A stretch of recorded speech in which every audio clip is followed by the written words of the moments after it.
Buongiorno e ben ritrovati, prima edizione di Antenna 3 con un'ampia pagina, come era previsto date le previsioni di ieri, l'allerta rossa, un'ampia pagina, abbiamo detto, dedicata al maltempo in Veneto. Prima però subito il sondaggio di oggi sarà un tema che affronteremo nel corso di questa diretta insieme anche al senatore Andrea Martella. Quello che vi chiediamo di rispondere è questo quesito: addio ai senatori a vita, giusto? È una delle riforme previste dal governo. Se la vostra risposta è sì, numero 0422 1626 691, 0422 1626 690. Se la vostra risposta è no, la chiamata è gratuita all'esito del sondaggio questa sera nel corso di Ring. Abbiamo detto l'allerta maltempo e il maltempo in Veneto ha portato ad un'ottantina di interventi dei vigili del fuoco nel corso della notte, in particolare nelle province di Belluno, Venezia e Treviso. Nel bellunese i vigili del fuoco, con il supporto dei volontari, hanno effettuato 30 interventi per alberi abbattuti, smottamenti e danni d'acqua. Chiuse per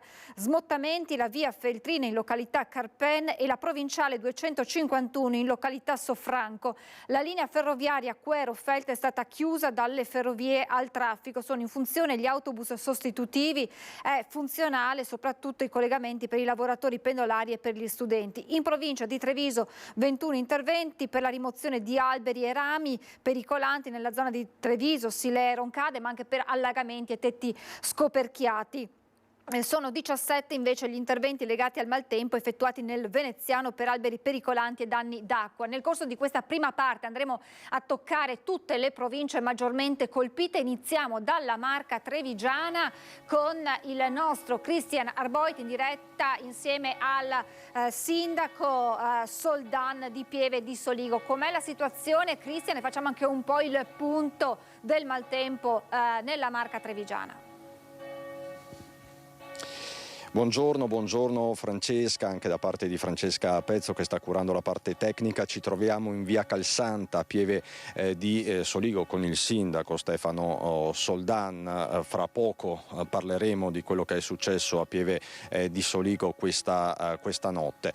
Diciamo che è stata una notte di allerta per l'intera Marca trevigiana, una ventina circa gli interventi dei vigili del fuoco da Carbonera a Canton, interventi soprattutto lungo le strade per la caduta di massi e anche per la caduta di rami proprio sulla sede stradale. Ti posso dare un quadro aggiornato: le piogge hanno provocato la caduta di massi anche di notevole dimensione sulla strada provinciale 152 ad Arfanta di Tarzo e poi sulla strada provinciale 159 a Rivine e Lago e anche sulla strada provinciale 36 a Valdobbiadene, quindi parliamo soprattutto dell'Alta Marca trevigiana. I tecnici della provincia poi di Treviso hanno ricevuto anche delle segnalazioni lungo il Sile, in particolare a Casale in località Canton. Sono in corso tutti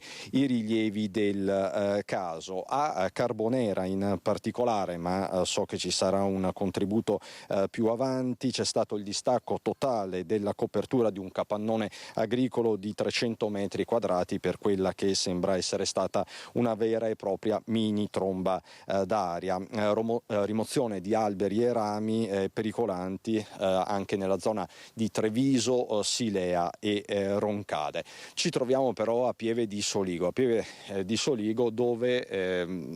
ci sono stati dei problemi, va detto, sotto controllo. La situazione è ora sotto controllo in questa scuola, la scuola primaria Andrea Zanzotto. Cos'è successo, sindaco? A parte le informazioni che sono state diffuse che la scuola è stata allagata, che non corrisponde al vero, la scuola ha alcune aule che sono chiuse da tempo perché abbiamo riscontrato delle infiltrazioni dovute a un non corretto montaggio dei pannelli fotovoltaici che hanno nel tempo poi logorato la guaina. Quindi in via precauzionale alcune aule erano già state chiuse nel passato, sono interessate da delle infiltrazioni che non pregiudicano assolutamente le lezioni alterazioni nella qualità statica dell'edificio e per le quali l'amministrazione sta lavorando per il rifacimento appunto dell'intera copertura.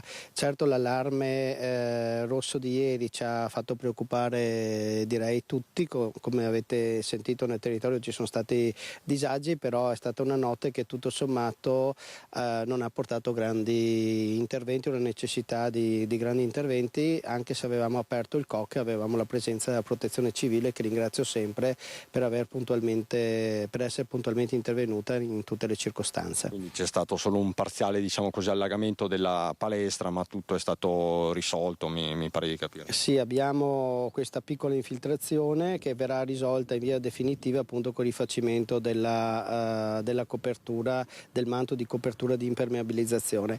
Quindi non c'è nessun problema dal punto di vista delle lezioni, dell'apertura del plesso, tant'è vero che i ragazzi oggi sono entrati normalmente a scuola e così faranno nei prossimi giorni. E continueranno però i rilievi appunto sulla staticità e appunto su questo problema di infiltrazioni che comunque è cronico, mi pare di capire. Sì, non è un problema di staticità, è un problema appunto di infiltrazioni solo perché, come dicevo, nel passato è stata forata il manto di copertura, quindi queste coperture piane hanno un problema appunto di condensare nel momento in cui ci sono tante precipitazioni dei livelli alti di acqua che poi si inseriscono all'interno dei fabbricati. Quindi lei si sente di rassicurare ovviamente i genitori e quant'altro. Sì, ho parlato anche con il dirigente scolastico, non c'è assolutamente nessun problema e quindi i ragazzi frequentano nelle aule normalmente le lezioni, non c'è appunto nessun problema né statico e quei luoghi che sono risultati interessati dalle infiltrazioni sono stati chiusi.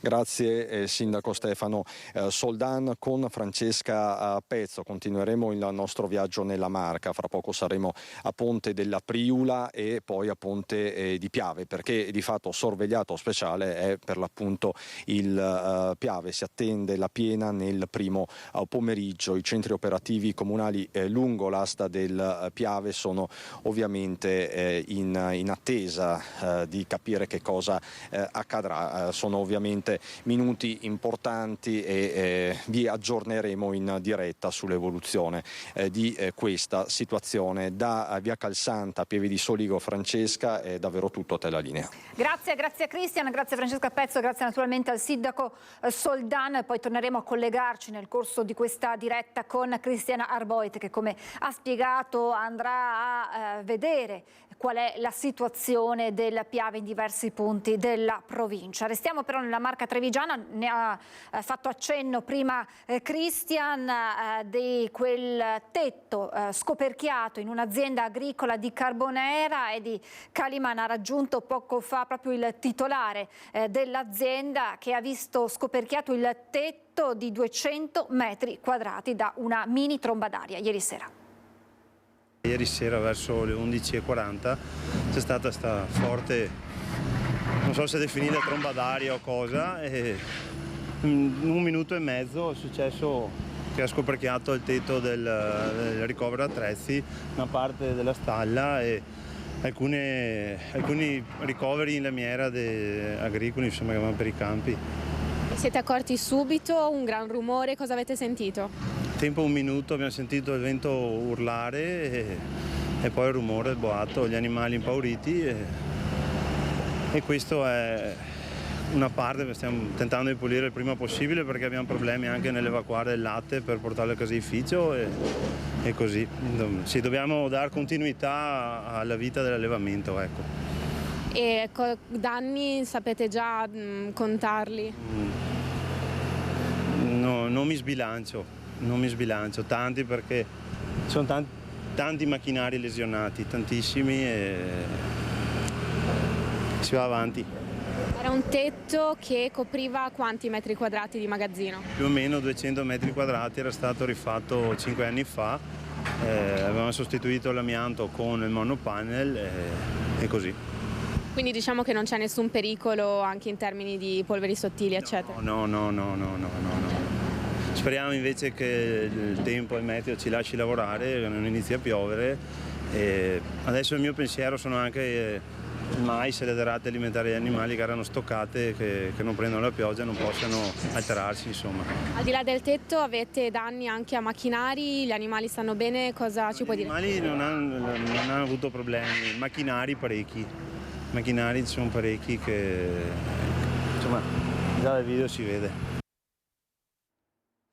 A Verona, Ponte Nuovo è stato chiuso alle auto e ai pedoni per l'innalzamento del fiume Adige in zona cantiere. A causa delle abbondanti piogge, l'onda di piena del fiume è prevista in transito nelle prossime ore in città. In via precauzionale, dunque, il ponte è stato chiuso al transito per possibili pericoli derivanti dal cantiere e dal ponteggio installato sotto le arcate, ora sfiorate dall'acqua. L'invito ai cittadini è di evitare di camminare e correre lungo le zone più basse del letto dell'Adige. E i vigili del fuoco sono intervenuti a San Giovanni Lupatoto questa mattina per soccorrere un uomo rimasto bloccato su un isolato del fiume Adige dopo l'arrivo di una piena improvvisa.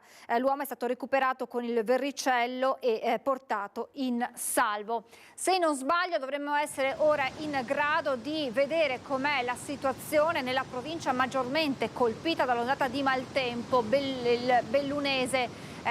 Dovrebbe esserci per noi la nostra Tiziana Bolognani insieme a Stefano Bozzi. Buongiorno Tiziana.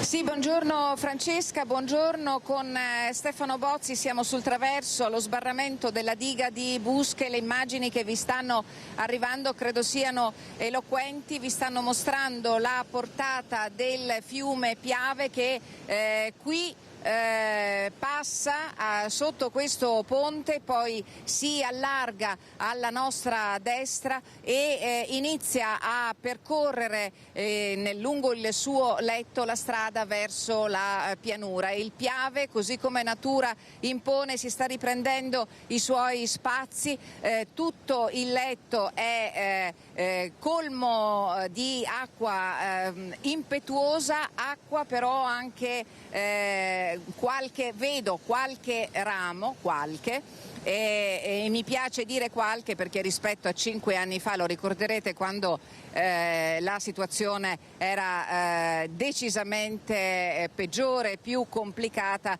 qui sotto questo ponte passavano infiniti tronchi di albero. Alla sinistra di Stefano c'è la spiaggia di Cesana, un luogo ricreativo d'estate, di primavera, ci sono i giochi, c'è un'area dove si può fare picnic, l'acqua comunque, come accade ad ogni piena del Piave, comincia ad entrare e ad allagare il prato, una situazione che viene tenuta monitorata dalla polizia locale, che poco fa ha documentato con telecamere e macchine fotografiche la situazione che è in continua evoluzione.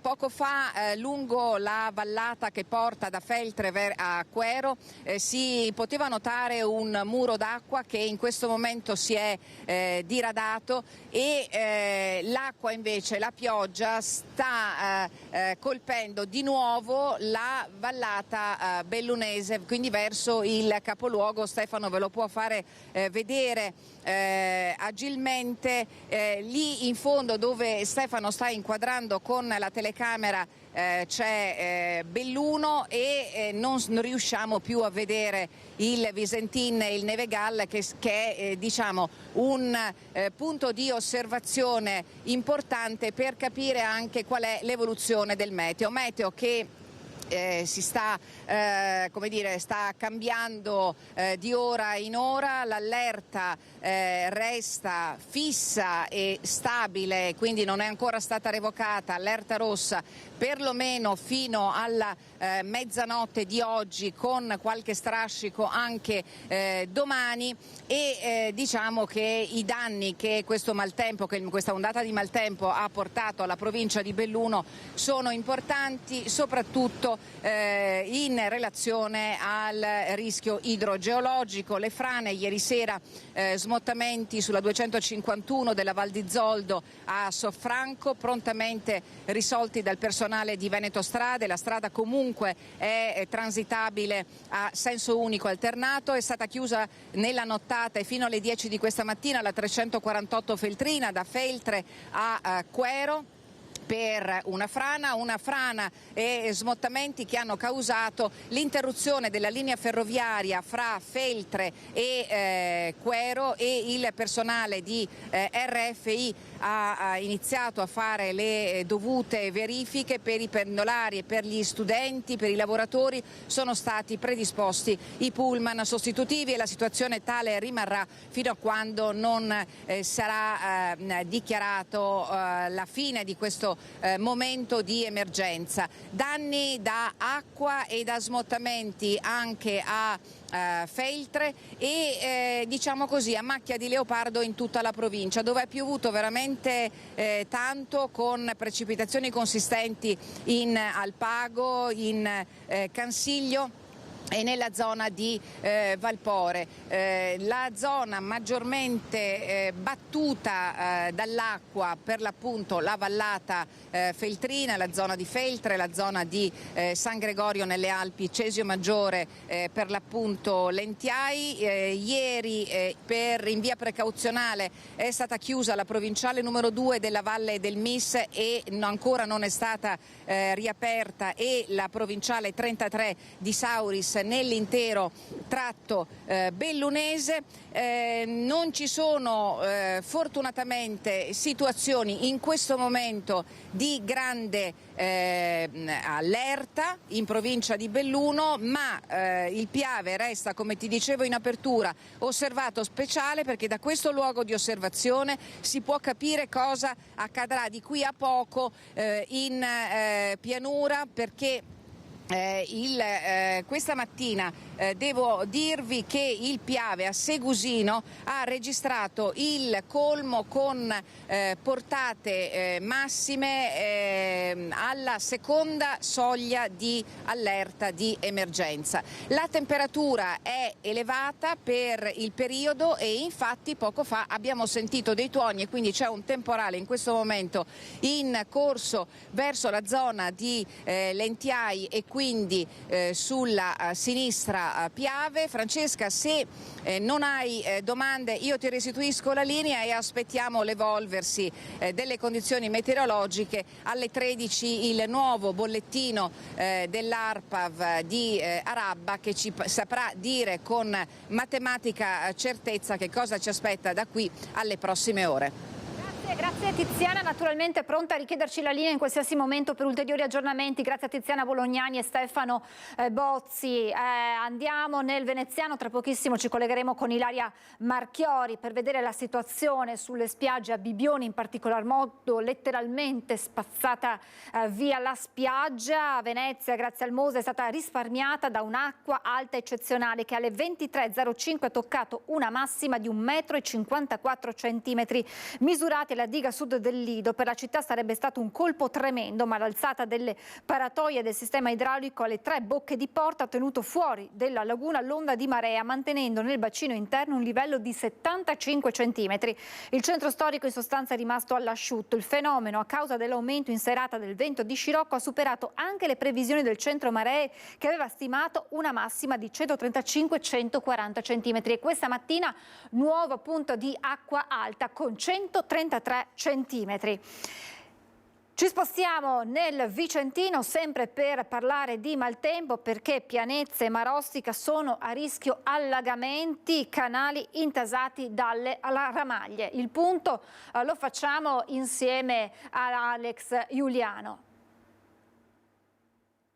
Oltre 100 mm di pioggia con picchi di 23 mm in 15 minuti. È stata davvero una serata, una nottata e una mattinata difficile qui nell'area della Pedemontana. Siamo a Pianezza, alle porte di Marostica, dove, come potete vedere alle mie spalle, è al lavoro la protezione civile. In mia compagnia il sindaco di Pianezza Luca Vendramin e il sindaco di Marostica Matteo Mozzo. Perché si sono verificati degli allagamenti degli intasamenti. Vogliamo spiegare, Sindaco, che cosa è successo?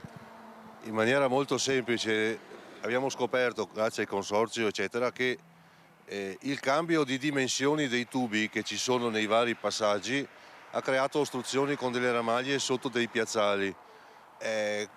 Qua bisogna rimuovere l'ostruzione perché se a valle non scarica a monte vanno sotto, quindi il problema di mettere i sacchi stanotte eccetera è stato di non rischiare che vadano sotto le case.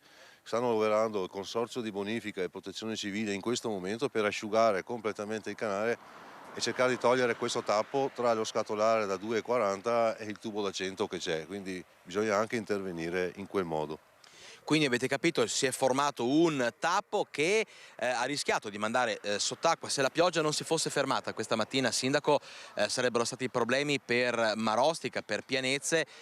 Anche la nottata però non è stata facile, l'abbiamo vista in piena notte al lavoro, presente sul posto insieme alla Protezione Civile. Sì, insieme a me c'era anche il sindaco Vendramin, siamo rimasti qua di fatto tutta la notte e devo dire che è stato un grande lavoro di squadra con i volontari di Protezione Civile e dell'ANC dei Carabinieri che hanno anche gestito la viabilità, perché naturalmente abbiamo dovuto chiudere alcune vie, via San Vito che è già soggetta a allagamenti, però quello di questa notte il problema è stato di fatto quello che l'acqua non scaricava a sud, quindi si è creato in pratica un bacino, una cassa espansione.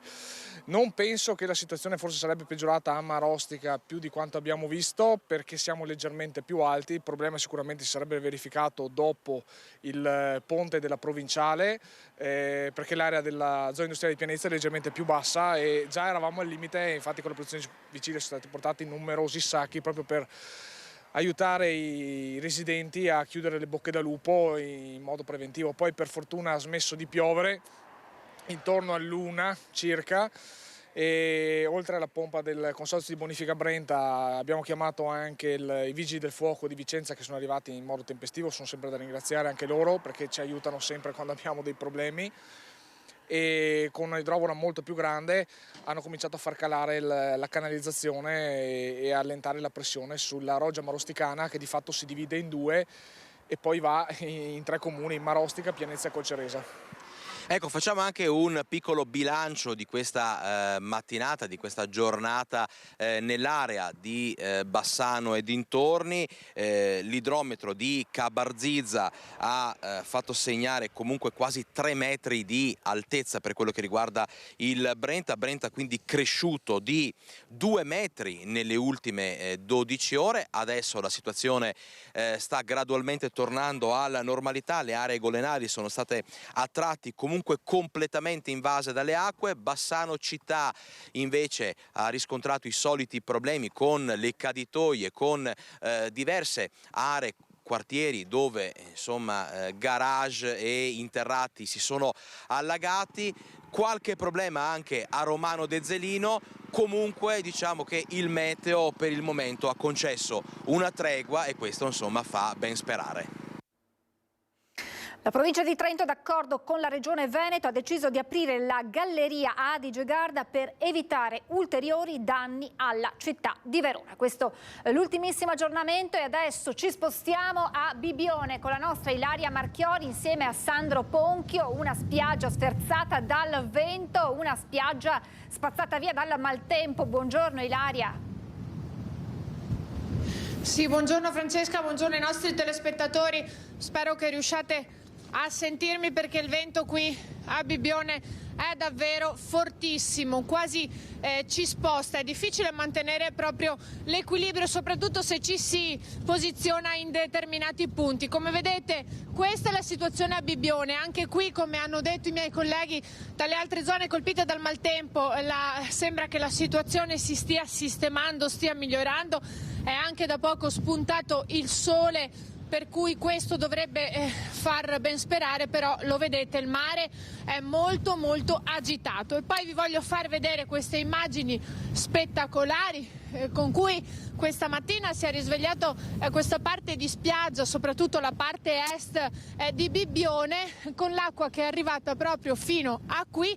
lo vedete, fino praticamente alla fine della spiaggia, mangiandosene un bel pezzo, una bella fetta di metri, e arrivando a raggiungere proprio dei chioschi, 4 in particolare. Uno è quello che vedete alle mie spalle, altri sono qui nella zona, uno è dietro la nostra telecamera e poi altri 2 nella zona centrale di Piazzale Zenit, proprio qui a Bibbione. Il vento è fortissimo, come del resto era stato anche segnalato dalla Regione, dalla Protezione Civile e anche dal Comune stesso di Venezia. Questa è la zona più colpita della provincia di Venezia. Mareggiata anche a Jesolo, ma la situazione, ci ha detto il sindaco De Zotti, è sotto controllo.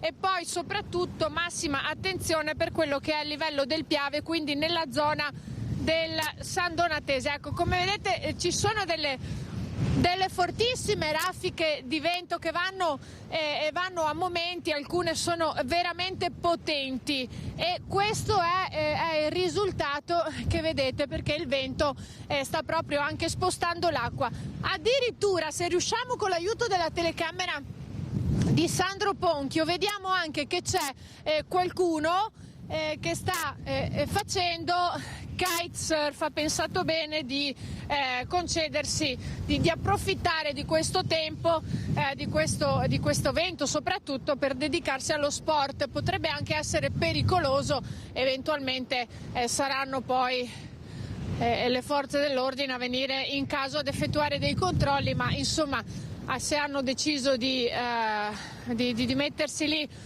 a fare kitesurf, si vede che si sentivano in grado di poterlo fare. Però quello che vi assicuro, ma tanto lo vedrete dalle nostre immagini, lo sentirete anche dall'audio, il vento qui è fortissimo. Tra l'altro la zona è deserta, non c'è nessuno né all'interno dei chioschi che vi sta lavorando per cercare di sistemare, anche perché probabilmente fino a che l'acqua non è scesa o non è stata assorbita in qualche modo dalla sabbia è difficile poter fare qualcosa. Abbiamo incontrato qualche residente che probabilmente era venuto qui a trascorrere le vacanze così del ponte di Ognissanti, che ci ha detto che effettivamente sono delle immagini davvero spettacolari. E poi qualche bambino che è passato qui in spiaggia con i genitori a fare un giro per vedere insomma quello che è successo, perché effettivamente è uno scenario che non ci si aspetta, soprattutto in una spiaggia, in quella che è una zona di vacanza, una zona turistica che vediamo in condizioni ben diverse nei mesi estivi.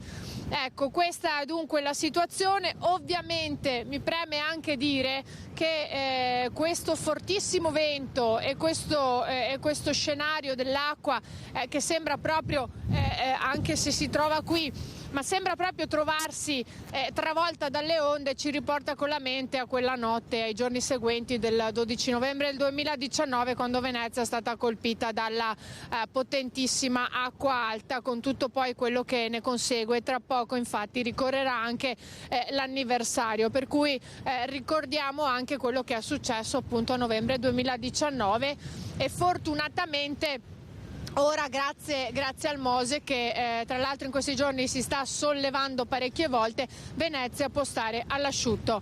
Ecco, se non ci sono domande, ma non lo so, vi chiedo scusa, facciamo fatica anche a sentirci dallo studio, per cui io restituisco la linea qui da Bibbione. Nessuna domanda, Ilaria, sei stata molto chiara nel riassumere quella che è la situazione nel veneziano. Grazie a Ilaria Marchiori e Sandro Ponchio. Un aggiornamento, si parla nelle prossime ore, insomma, tra le 14 e le 17 ci saranno ancora dei residui di piogge, di precipitazioni sui monti, sulla pedemontana e sulle zone ad essa limitrofe. Poi dalle 17 insomma la situazione dovrebbe ulteriormente migliorare. Si è parlato della piena dei fiumi, il Bacchiglione Bacchiglione i livelli idrometrici sono in crescita alle sezioni idrometriche a valle di Longare, il Brenta permangono sostenuti i livelli alla sezione di Barzizza con valori scesi in mattinata sotto la seconda soglia di allerta. Al Piave, lo aveva detto Ilaria, è atteso il passaggio del picco nel pomeriggio sera rispettivamente alle sezioni di Ponte di Piave e San Donà con livelli superiori alla prima soglia di allerta.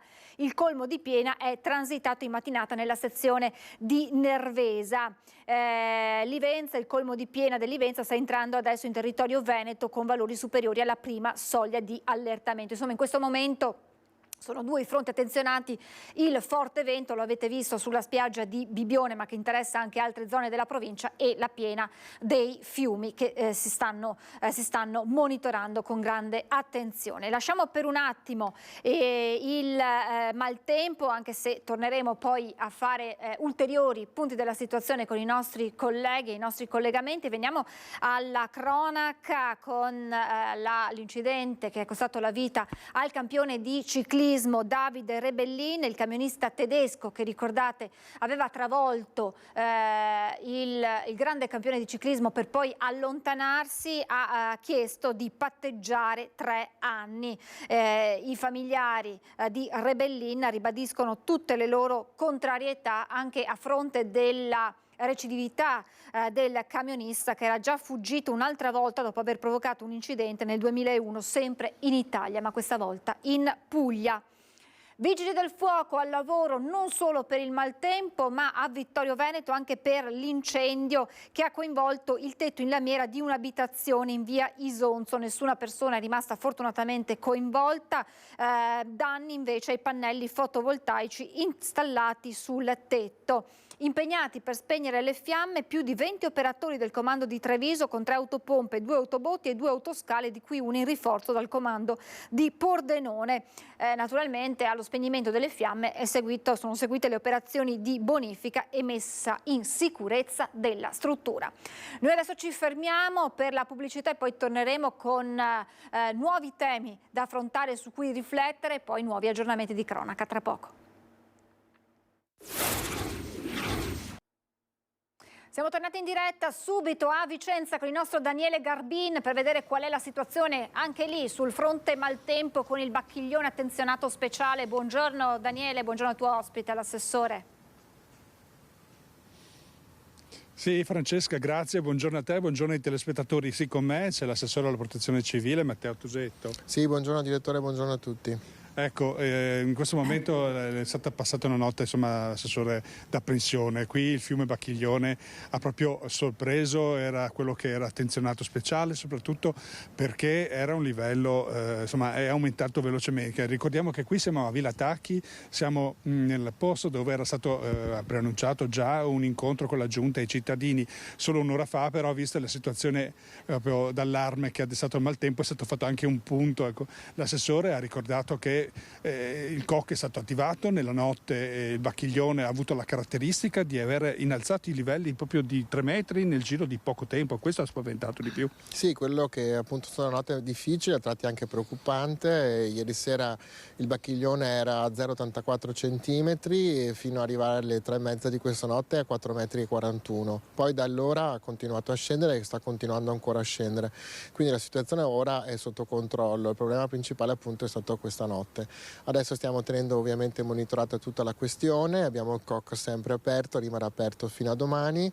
Il nostro gruppo dei volontari della protezione civile questa notte ha girato per continuare a tenere monitorati i fiumi, e anche questa mattina. In questo momento grosse criticità non ne abbiamo, tenuto conto però che aspettiamo il nuovo bollettino regionale. Ora ci sono forti raffiche di vento e quindi anche nella giornata di oggi abbiamo confermato la chiusura dei parchi. Ecco, a proposito di parchi, mi permetto, facciamo un inciso, proprio a Vicenza, ricordo anche ai telespettatori, c'è stata quella caduta a Campomarzo, insomma ci si è rischiato molto, 5 persone coinvolte, 4 feriti. Ecco, e sui parchi era già stato attenzionato già dal fine settimana, proprio perché c'è una sensibilità diversa proprio sulla gestione del patrimonio del verde, la possibilità di caduta. Ecco, alle mie spalle c'è proprio questo, uno dei parchi cittadini, come diceva anticipato l'assessore, è chiuso proprio in maniera precauzionale. Tutte le volte che scatterà un allarme, abbiamo detto, o comunque verranno chiusi, e quelli che è possibile chiudere Campomarzo per il momento ancora è impossibile, però insomma viene richiesto un supplemento. Sappiamo a proposito di alberi che uno è anche caduto sull'argine vicino a Ponte San Paolo.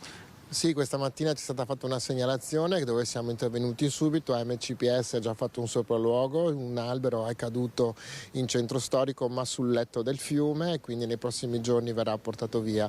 La situazione ovviamente rimane sotto controllo e teniamo monitorata costantemente tutta la procedura, ma soprattutto anche la situazione del tempo. Ecco, allora intanto io direi che auguriamo buon lavoro, teniamo le dita incrociate. Assessore. Grazie a voi. Ecco Francesca, se non ci sono novità, se non hai domande, io restituirei la linea allo studio. Grazie davvero Daniele Garbin, grazie davvero anche all'assessore per questo nuovo punto dalla provincia di Vicenza, da Vicenza città. E adesso lasciamo per un attimo la cronaca e il maltempo. Saluto Stefano Garibbo, responsabile area lavoro contrattuale di Confartigianato Imprese Marca Trevigiana. Grazie per essere con noi, buongiorno. Buongiorno a voi, buongiorno a tutti. È un tema molto sentito quello che andiamo ad affrontare ed è quello della collaborazione tra aziende da una parte e scuole dall'altra per anche in qualche modo dare una risposta a quella sete, a quella fame di personale che le aziende sempre più dimostrano di avere. Iniziamo dall'esperienza dell'Istituto Giorgi di Treviso con questa collaborazione con Confartigianato per andare a portare i ragazzi che stanno seguendo un indirizzo di studio ben preciso laddove potrebbero in futuro lavorare. È così, dottor Garibbo? Sì, è proprio così, perché partendo dal dato di fatto che ha detto lei e che tutti i nostri associati ci confermano, insomma, appunto la fame, insomma, di poter provare nuove candidature per lavorare nell'artigianato. Da tempo stiamo lavorando con le scuole, da ultimo con il Giorgi di Treviso, soprattutto negli indirizzi professionali. Qui parliamo al Giorgi di ragazzi che studiano nel mondo dell'autoriparazione piuttosto che nell'installazione di impianti termoidraulici, piuttosto che nella meccanica di produzione, e quindi sfruttando una normativa che esiste oramai da 8 anni, molto simile a quello che succede in Germania e in Austria. Non andiamo più solo per proporci con le aziende per dei brevi stage, delle brevi esperienze, ma per offrire veramente un posto di lavoro. Vengono assunti mentre studiano fino al conseguimento della maturità. Questo sicuramente ci darà occasione di far conoscere meglio le nostre aziende ai ragazzi del territorio, e i ragazzi del territorio di poter apprendere soprattutto le parti pratiche del loro percorso di studi direttamente in azienda e non nei laboratori delle scuole, che ovviamente non potranno mai essere all'altezza, insomma, delle tecnologie e dei processi che ci sono oggi nel mondo del lavoro. Quindi insomma con un'operazione del genere ai ragazzi si assicura o comunque si dà una buona opportunità di trovare un lavoro finito il ciclo di studi, e dall'altra rispondere, come abbiamo detto, a quella necessità delle aziende di figure sempre più specializzate.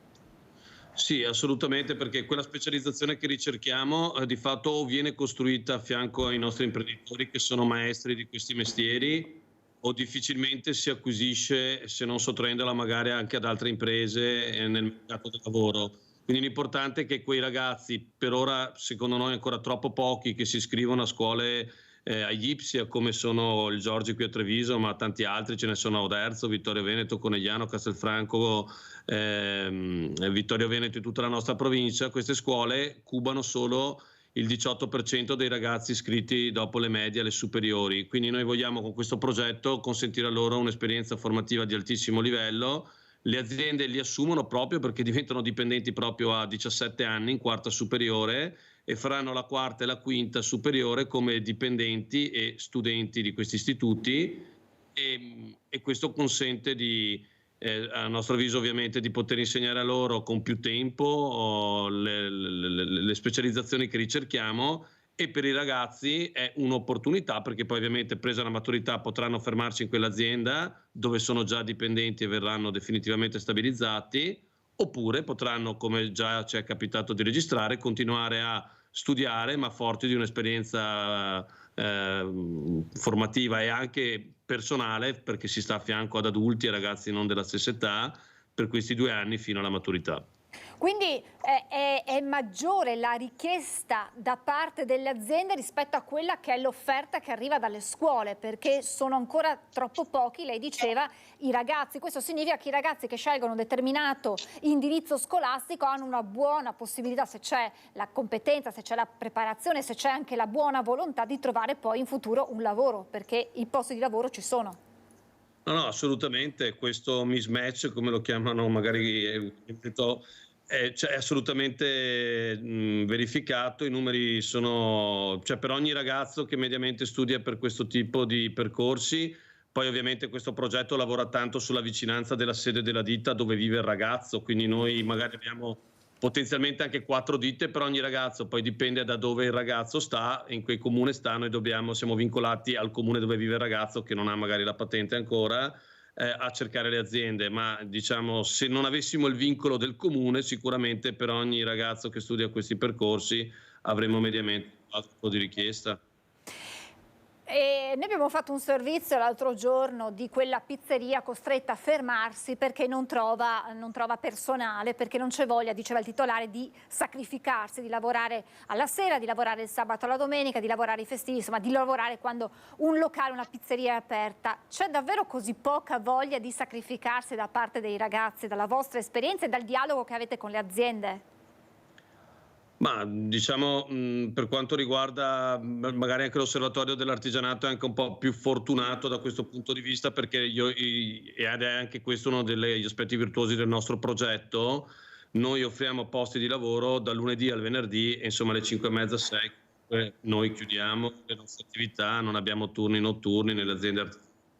Quindi questo problema diciamo legato agli orari di lavoro noi non lo registriamo, perché magari comunque abbiamo appunto più semplicità nel proporre i nostri.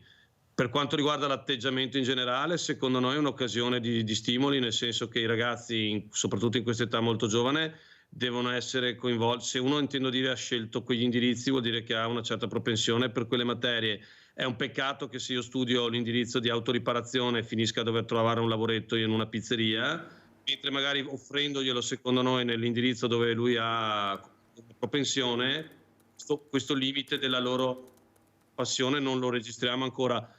Sicuramente poi stando a fianco alle nostre aziende magari riescono anche ad avere stimoli ulteriori, perché delle modalità attive, dei processi che se no avrebbero studiato solo sui libri. Quindi nel nostro osservatorio è un'occasione di avere incontri con i ragazzi lì dove le nostre aziende sono forti, cioè proprio dentro le loro sedi. Ecco, un'azienda nostra è difficile da spiegare all'esterno, però se uno ha la possibilità di venirci a studiare / lavorare dentro, magari la passione per il lavoro la coltiva insieme ai nostri imprenditori, è sicuramente ben assistito a riguardo.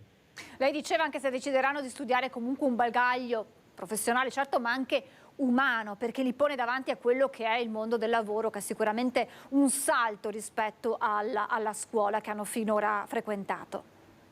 Sì, per esperienze già fatte, perché con altri istituti in giro per la provincia sono già andati a maturità dei ragazzi che avevano fatto questo progetto, e le testimonianze che abbiamo raccolto sono in questa direzione, che molti hanno continuato a studiare, anzi volevano dire io faccio questo progetto perché voglio subito entrare nel mondo del lavoro, e hanno capito cos'è davvero e hanno deciso di continuare a studiare ancora per migliorarsi ancora, per essere ancora più appetibili nel mercato del lavoro. E comunque il fatto, ripetisco, di stare a fianco anche a titolari d'azienda, colleghi della diversa età, magari anche di diverse provenienze, li aiuta a crescere. Sicuramente questi 20 mesi con questo progetto in ogni caso gli rimarranno come un bagaglio di esperienza molto importante.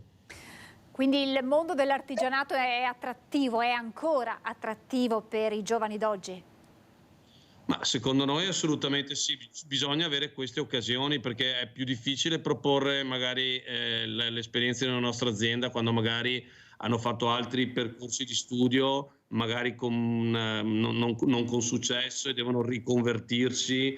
Ecco, prenderli in un'età congrua come può essere quella tra i 17 e i 18 anni, in quarta superiore, partendo intanto dalle scuole che hanno un indirizzo artigianale industriale e dandogli questa occasione, assolutamente risulta molto attrattivo. I ragazzi, quando parliamo di questo progetto, sono sempre favorevoli, tutti si sono candidati a provarlo. Poi se in un'azienda uno non si trova bene, il progetto non è vincolante, troveremo un'azienda sostitutiva, però da parte dei ragazzi l'idea di provare questa esperienza più professionalizzante, più esperienziale è stata sicuramente positiva, quindi sì, a nostro avviso sì, diciamo il valore del mondo che rappresentiamo noi sono le nostre aziende e riuscire ad aprirle alle scuole con questo progetto è molto importante. Grazie davvero, abbiamo dato insomma delle indicazioni ben precise ai ragazzi e alle famiglie su quelle che potrebbero essere le loro opportunità di crescita professionale ma anche umana, con l'impegno di Confartigianato al fianco proprio delle scuole. Grazie davvero a Stefano Garibo, responsabile area lavoro contrattuale di Confartigianato Imprese Marca Trevigiana. Buon lavoro e torneremo presto ad aggiornarci con i vostri progetti. Grazie. Grazie a voi. Torniamo alla cronaca. Sarà nominato nelle prossime ore dal Tribunale di Padova il perito che dovrà occuparsi dell'incidente accaduto venerdì scorso alle Acciaierie Venete di Padova. Nuovi particolari sull'incidente avvenuto venerdì scorso alle Acciaierie Venete di Corso Francia. Le scorie dell'acciaio fuso sono venute a contatto con l'acqua e l'esplosione, che si è immediatamente verificata, è stata potentissima, tanto da inclinare una lastra d'acciaio di 30 tonnellate. Sul fronte giudiziario probabilmente ora verrà nominato un perito che dovrà ricostruire come è organizzato il lavoro in quel capannone e quali sono le procedure seguite dai lavoratori, basandosi sulle testimonianze ma anche sulle immagini del circuito di videosorveglianza messe subito a disposizione dall'azienda. Indagato è il direttore dello stabilimento, mentre per l'azienda potrebbe profilarsi una responsabilità amministrativa. Intanto rimane in rianimazione uno degli operai feriti, gli altri invece hanno riportato ferite più lievi e prognosi tra i 5 e i 10 giorni. Il più grave è un 49enne bosniaco che ha riportato ustioni sul 30% del corpo, ma anche alcune fratture, ed è ricoverato, tuttora in prognosi riservata, al reparto grandi ustionati dell'azienda ospedaliera di Padova. Lei. Eccoci qui, non sono più da sola, insieme a me lo ringrazio per essere qui e questa volta non in collegamento ma addirittura in presenza. Buongiorno al senatore Andrea Martella, ben ritrovato senatore. Buongiorno a lei e a tutti i telespettatori. Allora io inizierei subito senatore mostrando ai nostri telespettatori quello che è l'esito del sondaggio che era stato proposto ieri in vista poi della puntata di Ring del nostro vice direttore Ferdinando Avarino su un tema molto sentito ed è quello del fine vita. Serve una legge in Veneto? Questo era il quesito e credo che l'immagine salta all'occhio, l'86,9% ha detto sì, proprio perché è un tema assolutamente sentito. Sappiamo che la Regione Veneto è stata tra le prime regioni in Italia a muoversi in tal senso. Una legge in Veneto, ma forse servirebbe una legge a livello nazionale su questa tematica. Ecco, sì, volevo proprio risponderle così. Credo che se in quella domanda non ci fosse stata in Veneto la risposta sarebbe stata più o meno lo stesso. Il fatto che c'è scritto in Veneto indica però quanto i cittadini pensino quello che lei stava dicendo, una legge nazionale necessaria. I cittadini, l'opinione pubblica è spesso più avanti di quella che è la legislazione di carattere giuridico. Oggi va fatta per disciplinare una situazione delicata. Cosa potrà fare la Regione Veneto? Lo si vedrà. Io però penso che sia necessario colmare un vuoto legislativo a livello nazionale che nella scorsa legislatura era stato affrontato e infine credo che questa non sia una questione che debba dividere maggioranze o minoranze, ma invece un tema che ha la necessità di vedere un confronto tra le forze politiche che dovrebbero sgombrare il campo da opposte ideologie su questo tema e invece costruire una soluzione giuridica che possa davvero riguardare la società italiana in questo momento di grande evoluzione. Anche perché insomma è un tema, l'abbiamo detto, molto, molto sentito e pensare che ci sono cittadini costretti ad andarsene all'estero per mettere fine in modo dignitoso alla propria vita, poi con la massima libertà di pensiero, di decisione. Una legge non significa che si obbliga una persona ad intraprendere una strada, ma le si dà la libertà di scegliere come vivere e anche come andarsene. E quella della libertà di scelta è sempre la cosa più importante che caratterizza la vita di tutti quanti noi, e infatti imporre una legge, fare una legge non significa imporre una disposizione, ma significa invece consentire una facoltà, e questo può avvenire essendoci una facoltà nella libertà di scelta di ognuno, e questa è la cosa più importante, nella libertà di scelta delle proprie convinzioni religiose e non solo, ma avendo la possibilità di dire bene, lo Stato è comunque dalla mia parte, c'è una legge alla quale io mi posso riferire, non sono da solo. Questa è la cosa più importante, secondo me. La grande parola libertà che spesso dimentichiamo.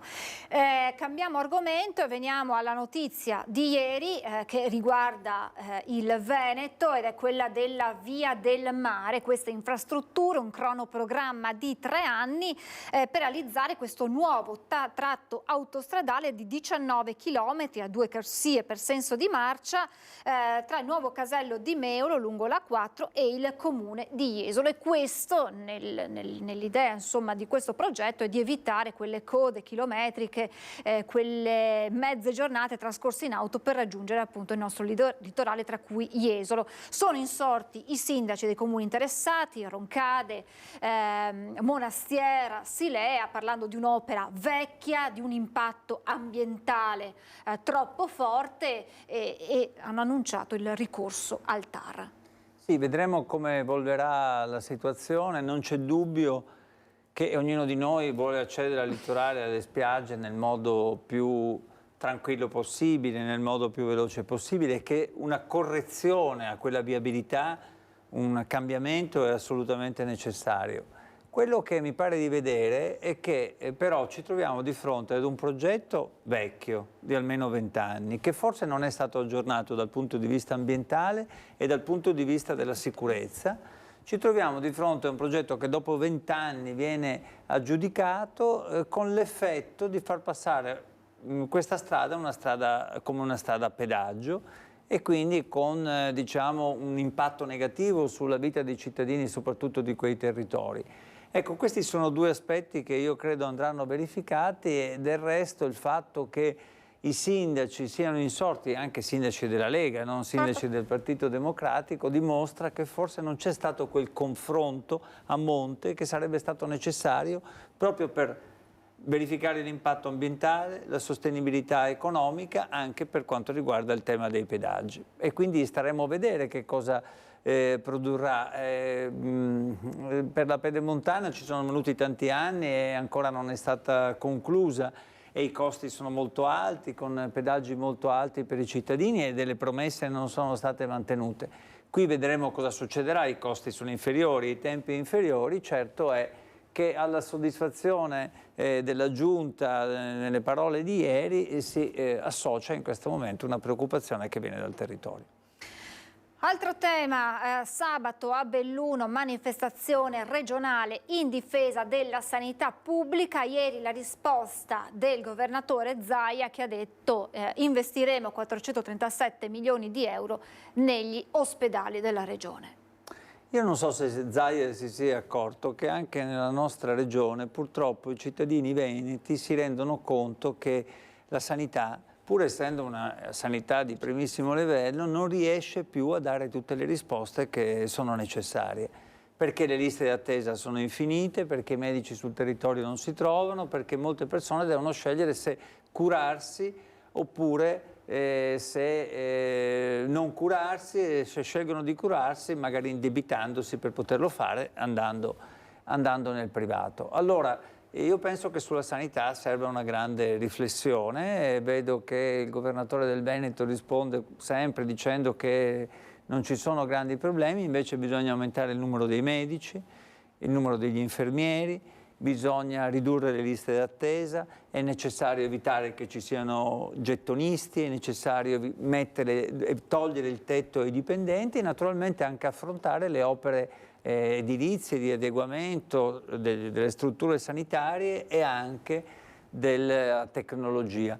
Manca un punto in tutto questo, e cioè le cosiddette case di comunità, e cioè quegli ospedali territoriali che sono uno dei pilastri del nostro sistema sanitario nazionale, regionale nel nostro caso, che è dato dalla prevenzione, che è data dalla struttura ospedaliera, ma in mezzo ci sono anche quelle strutture di comunità che possono aiutare i cittadini. Purtroppo in Veneto si stanno perdendo, e anche perché non si stanno utilizzando le risorse legate al PNRR, questo è un fatto negativo. Comunque la nostra mobilitazione sulla sanità continua anche in Veneto e continua a livello nazionale con una manifestazione che sarà prevista per l'11 di novembre, dalla quale ho ricevuto oggi i dati di partecipazione del Veneto, e sono veramente centinaia le persone che si stanno organizzando, migliaia, e proprio a indicazioni, proprio per diciamo, la ragione legata al fatto che questo tema della sanità è sentito davvero da tutti.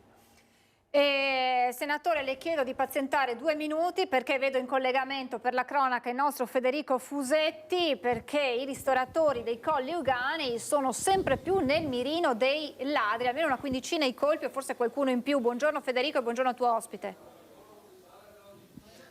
Buongiorno Francesca, buongiorno ai telespettatori. Sì, come dicevi giustamente, una quindicina di colpi. Siamo a Rovolon, Colli Euganei, territorio di cui si parla sempre per l'enogastronomia, oltre che per la bellezza ovviamente di questi paesaggi. Però purtroppo, come dicevi, colpiti ristoratori invece con questa serie di furti. Già ovviamente non penso sia un periodo bellissimo quello post pandemia, si deve riprendere a lavorare e poi ci sono queste sorprese. Siamo con Gianni, questa è la trattoria Dalino, una delle più conosciute qui sui Colli. Siamo a Rovolon, dicevo, e insomma anche lei è uno di questi fortunati, tra virgolette, che si è trovato la casa svaligiata. Cosa è successo? Ahimè, purtroppo sì.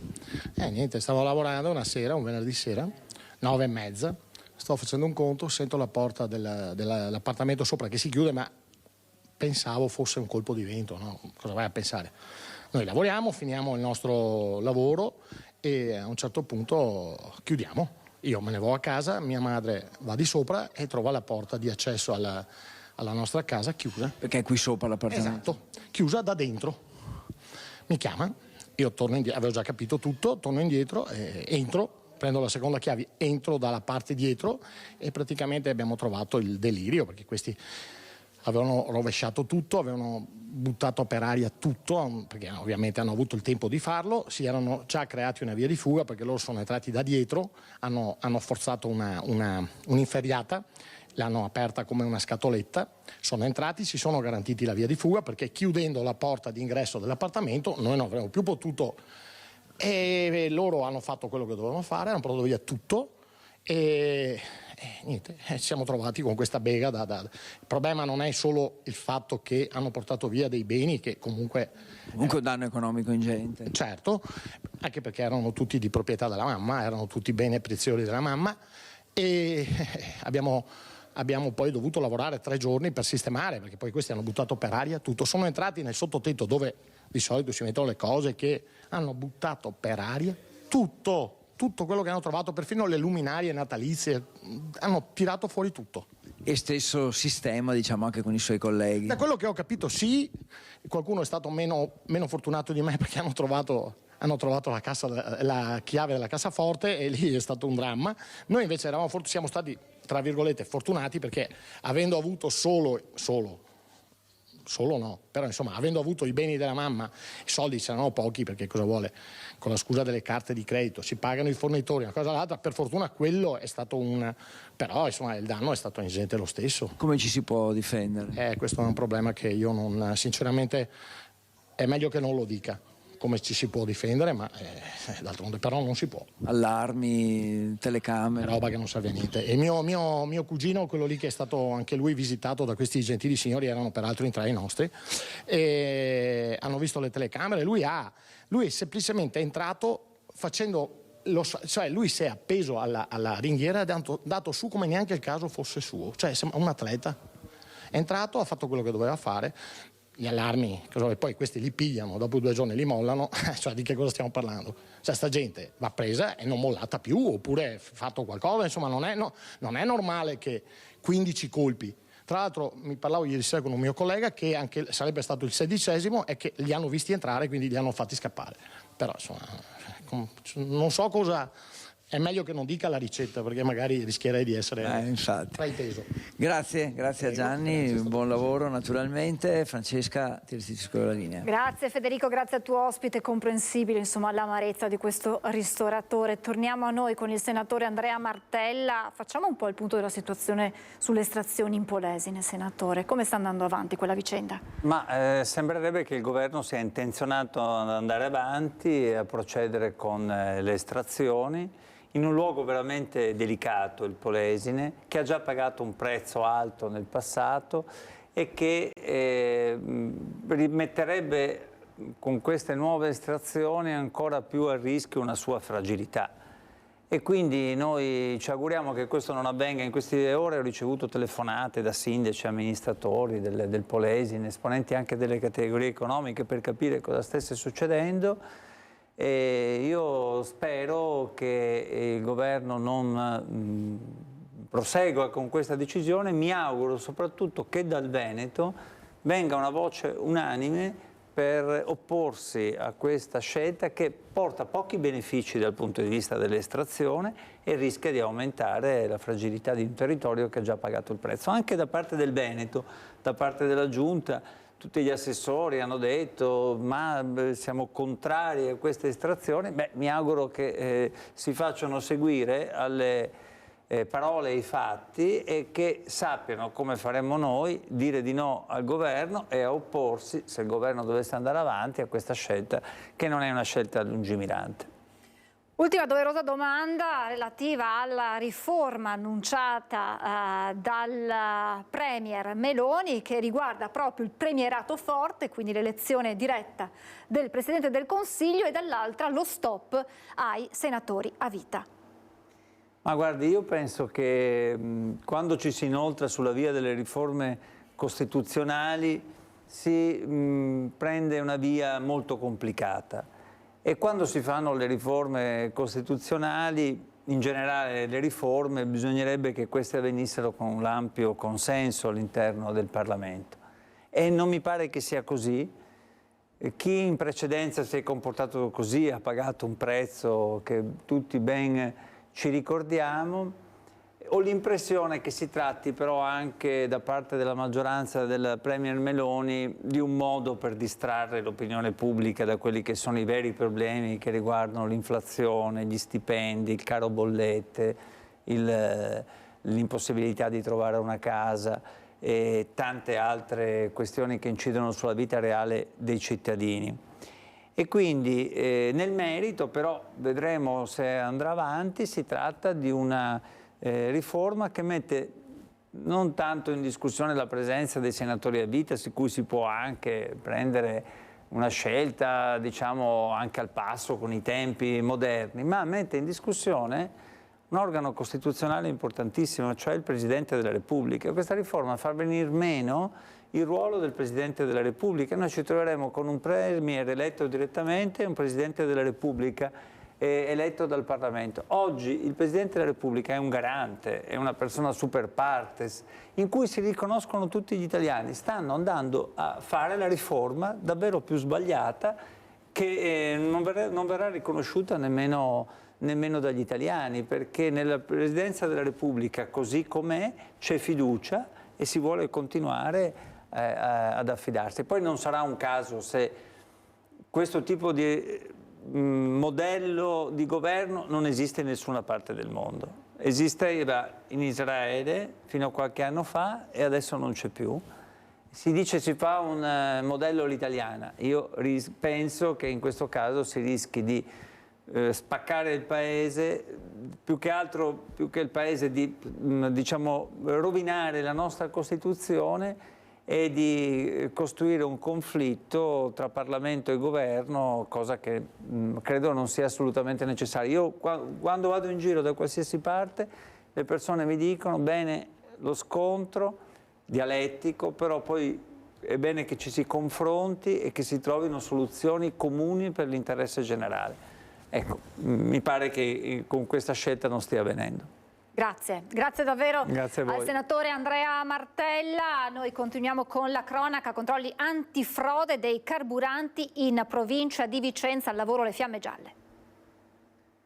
8.000 litri di gasolio sequestrati dai militari della Guardia di Finanza che con i funzionari dell'Agenzia delle Dogane di Vicenza hanno eseguito una serie di controlli con un laboratorio mobile in alcuni distributori della provincia. Denunciati all'autorità giudiziaria per frode nell'esercizio del commercio il rappresentante legale di un distributore di carburanti con sede a Milano, a cui fa capo il distributore nel quale era stato accertato un punto di infiammabilità non conforme alle normative vigenti. I finanzieri di Arzignano hanno posto sotto sequestro preventivo il distributore stradale, 2 serbatoi interrati, 2 colonnine di erogazione del carburante. Un prodotto petrolifero alleggerito che, oltre a rappresentare una concorrenza sleale dal punto di vista commerciale, avrebbe potuto danneggiare gli autoveicoli. L'attività ispettiva ha inoltre riscontrato l'irregolare pubblicizzazione dei prezzi dei carburanti secondo le ultime disposizioni per migliorare la trasparenza dei prezzi. Nei confronti del legale rappresentante è stata infine irrogata una sanzione amministrativa che va da un minimo di 400 euro fino a un massimo di 4.000. Ci fermiamo per la pubblicità tra pochissimo con una storia, la storia di Marta e la sua rinascita dopo un'emorragia cerebrale. A tra poco. Rieccoci in diretta, un aggiornamento relativo al famoso autovelox di Cadoneghe. Abbiamo il giudice di pace stamattina ha accolto il ricorso di un operaio di Campodarsego che era stato multato a fine giugno con ben 3 sanzioni da 700 euro. Il ricorso motivato dalla mancanza di segnaletica e dalla distanza del cartello di preavviso.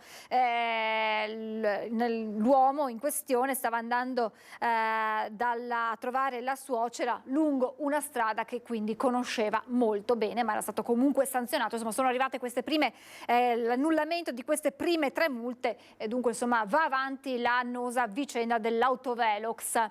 E continuiamo con la cronaca. Hanno cercato di far saltare in aria la colonnina di un'area di servizio di via Falcone a Montegrotto Terme, ma nonostante la poderosa deflagrazione la cassa è rimasta integra e i malviventi sono scappati senza refurtiva. La banda ha abbandonato poi l'auto rubata usata per l'assalto in un parcheggio.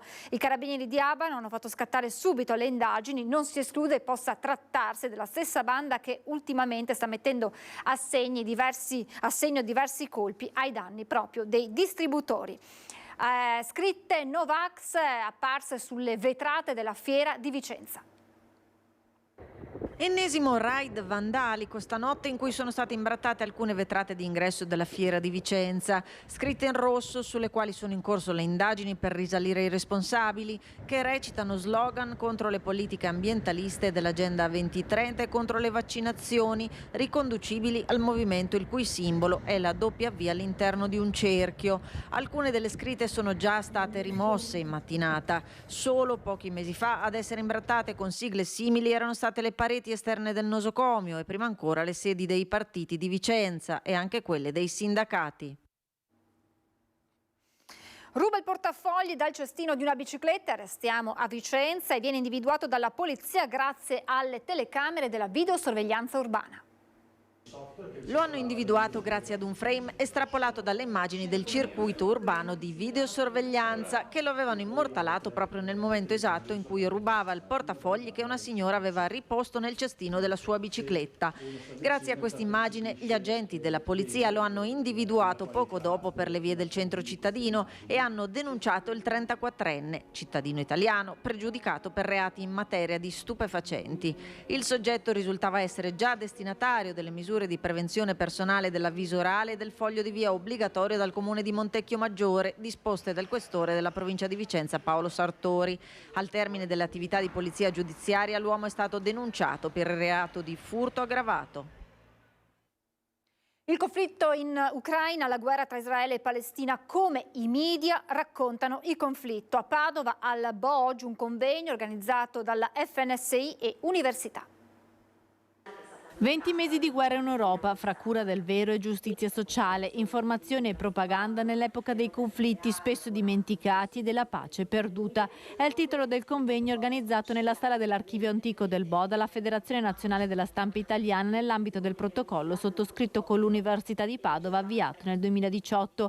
Un convegno pensato quest'estate per il conflitto in Ucraina, ma oggi più che mai attuale alla luce della situazione drammatica in Medio Oriente con la guerra tra Israele e Palestina a seguito dell'attacco di Hamas dello scorso 7 ottobre. Far capire quanto è importante il ruolo dei giornalisti che raccontano la guerra, sia degli inviati, perché sono le nostre antenne, ci possono far capire veramente cosa sta succedendo al di là della propaganda, sia qui in Italia, perché quello che secondo noi manca appunto è anche la posizione di chi sta dalla parte della pace. Il convegno è un'occasione per stimolare un approccio critico che tenga conto del contesto, dei fattori in campo come la complessità della guerra e la narrazione che spesso parla più del conflitto che della pace. Ci si è assuefatti a un linguaggio anche da combattimento, quindi diventa difficile trasmettere messaggi che siano, diciamo, esplicativi di cosa accade nei campi di guerra, nei conflitti,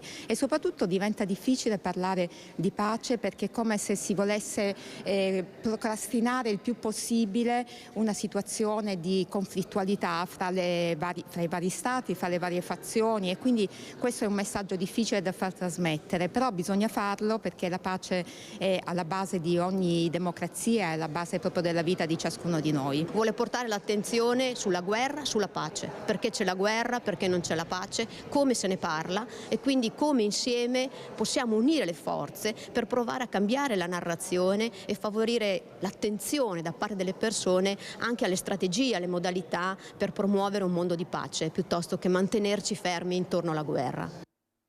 Andiamo subito a Ponte di Piave con il nostro Cristian Alboit insieme alla sindaca Paola Roma. Com'è la situazione del fiume, Cristian? Allora, il fiume lo vedete, siamo in via Grave, a Ponte di Piave, siamo in piena area golenale. Grazie Francesca Pezzo, ci siamo avvicinati quindi alla Piave, sorvegliato speciale di queste ore. Paola Roma, sindaco di Ponte di Piave, questa notte non ha dormito perché è rimasta per tutta la notte al centro operativo comunale. Ieri sera lo avevamo raccontato nei nostri telegiornali. Com'è andata la notte e quali sono le attese per le prossime ore? Durante la notte, grazie al Genio Civile in particolare, sono stata appunto informata anche rispetto ai vari bollettini del CFD alle portate, e quindi abbiamo allertato i cittadini. Già alle 2:30 di questa mattina avevamo iniziato a chiamare quelle prime 10 abitazioni per cui diventava rischioso e difficile portarli fuori al di là di un arrivo di un determinato quantitativo di acqua. Sostanzialmente abbiamo iniziato con loro al telefono dandogli un'ora entro le 6:30, 7 per almeno portare via gli effetti personali, e poi successivamente abbiamo predisposto l'ordinanza per questi, proprio perché essendo questo un punto più basso è anche più difficile portare fuori i cittadini. Quindi sono stati evacuati o si trovano nei piani alti? Sono stati evacuati e alcuni appunto grazie alla parrocchia sono stati ospitati appunto proprio per passare e trascorrere appunto questa notte e gli scenari che appunto vedremo in queste situazioni. Quindi parliamo di una decina di famiglie che sono state evacuate dall'area golenale? Sì, una decina di famiglie, di cui appunto circa 2 o 3 sono invece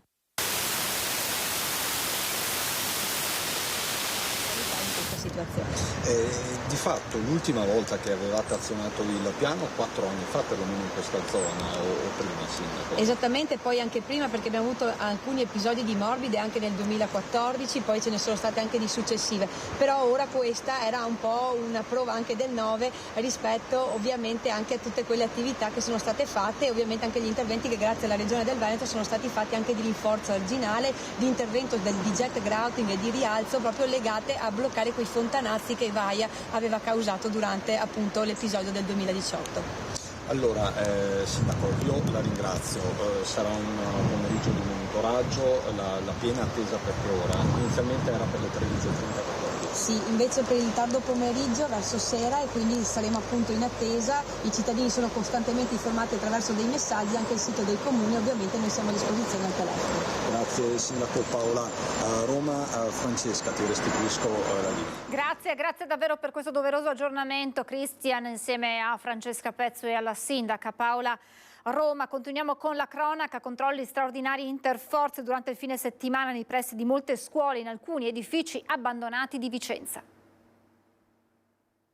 4 ordini di allontanamento dall'Italia, 3 permessi di soggiorno revocati, 4 fogli di via obbligatori dal Comune di Vicenza e 4 avvisi orali. È quanto deciso dal questore Paolo Sartori dopo l'ultima operazione interforze eseguita durante il fine settimana nel capoluogo. Servizi straordinari di prevenzione contro lo spaccio di droga e la microcriminalità eseguiti a ridosso di molti istituti scolastici e in alcuni edifici abbandonati.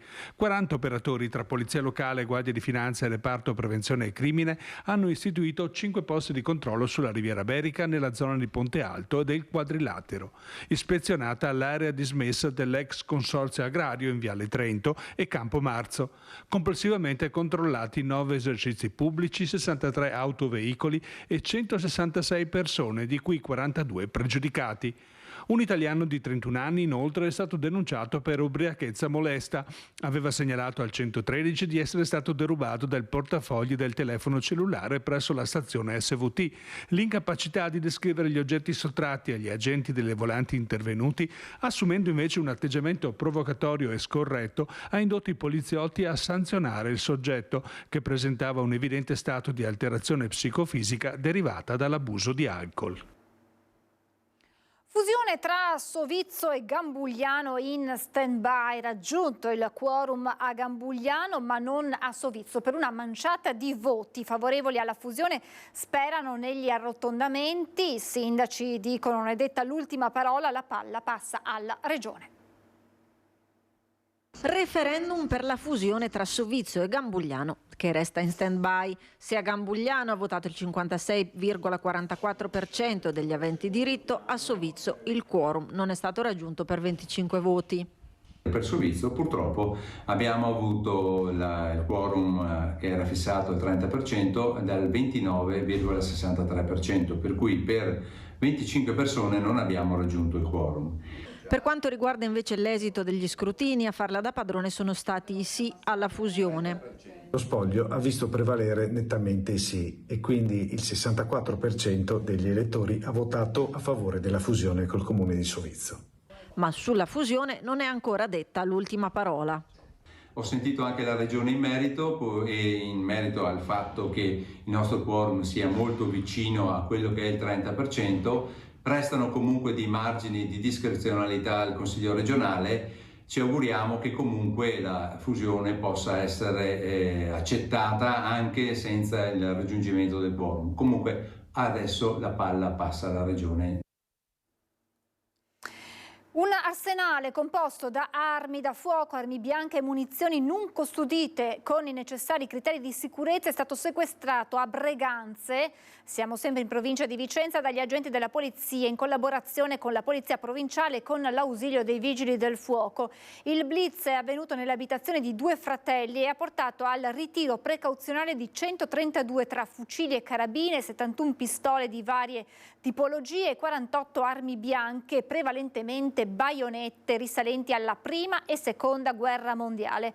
Le forze dell'ordine hanno rinvenuto 200 munizioni e un quantitativo considerevole di polvere da sparo conservato in maniera impropria a rischio di esplosione o incendio. Il questore Paolo Sartori ha disposto la revoca e il conseguente ritiro dei porti d'arma e delle rispettive licenze di tiro a volo, di collezionismo e di caccia, delle quali i 2 fratelli erano titolari. I pompieri del distaccamento di Bassano del Grappa sono intervenuti sul posto con un'autoscala per raggiungere il sottotetto in cui erano state nascoste alcune delle armi. Durante l'operazione è stato necessario procedere alla chiusura di una strada comunale. Cambiamo completamente argomento, visita a sorpresa di Luciano Ligabue a Padova per una tappa del suo tour. Il cantante ha visitato in città l'Opera Provvidenziale Sant'Antonio incontrando i suoi fan.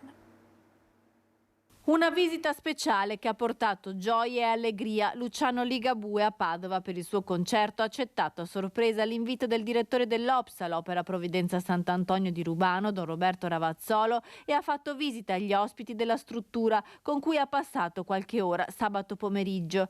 Ecco gli scatti del cantante insieme a alcuni ospiti sorridenti, volontari e operatori. Accompagnato dal direttore sanitario di Opsa, Ligabue ha visitato i vari reparti, rimanendo stupito dall'accoglienza delle persone disabili, ospiti e suoi grandi fan. Il direttore, don Ravazzolo, da parte sua ha ringraziato il cantante apprezzando la sua semplicità e nel contempo la profondità di quanto ha voluto comunicare con la sua presenza. Vi ricordo domani la messa per il 1° novembre, la messa di Ognissanti che Antenna 3 trasmetterà in diretta, lo vedete, dalle ore 15 con il patriarca di Venezia Francesco Moraglia e poi il rosario itinerante dal cimitero di Mestre. Appuntamento dunque domani a partire dalle 15 in diretta su Antenna 3 con la messa per Ognissanti del patriarca Moraglia. Vi ricordo poi l'appuntamento questa sera in diretta a partire dalle 21:15 su Antenna 3, nuovo appuntamento con Ring, ospiti Andrea Zanoni del Partito Democratico, Stefano Valdegamberi, Laura Cestari della Lega, Tommaso Razzolini di Fratelli d'Italia, e poi si parlerà di Israele, Palestina, ripercorrendo quella che è la storia che ha portato a questa escalation degli ultimi giorni insieme al professor Stefano Pilotto, docente di storia e di relazioni internazionali. Siamo ormai in chiusura, vi lascio come sempre al meteo e subito dopo spazio alla nostra straordinaria con l'ULSS 2 si parlerà di tumore della prostata, nuovi approcci diagnostici e terapeutici multidisciplinari. Insieme ad Alice Montagnier ci saranno il dottor Mario Salvatore Mangano, direttore dell'unità operativa complessa di urologia dell'ospedale Cafoncello di Treviso, e il dottor Claudio Lamon, dirigente medico dell'unità operativa complessa dell'urologia dell'ospedale Cafoncello di Treviso. È tutto meteo e poi l'appuntamento con l'ULSS 2. Grazie per averci seguito, buon proseguimento di giornata.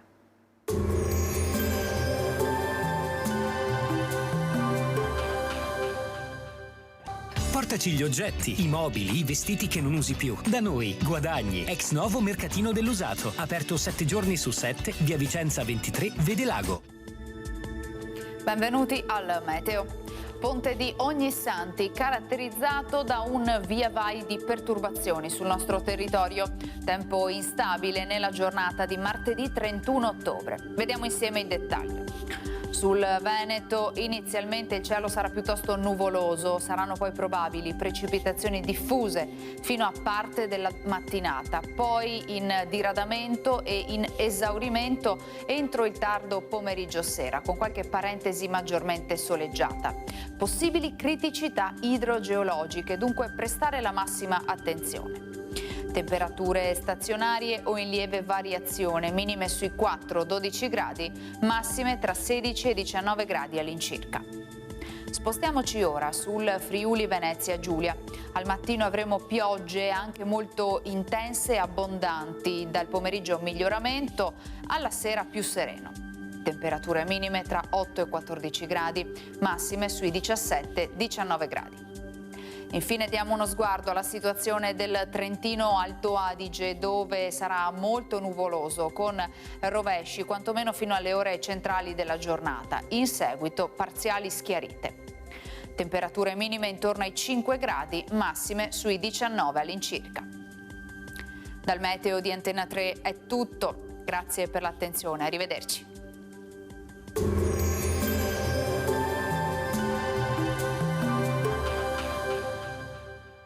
Portaci gli oggetti, i mobili, i vestiti che non usi più. Da noi, guadagni. Ex novo mercatino dell'usato. Aperto 7 giorni su 7, via Vicenza 23, Vede Lago.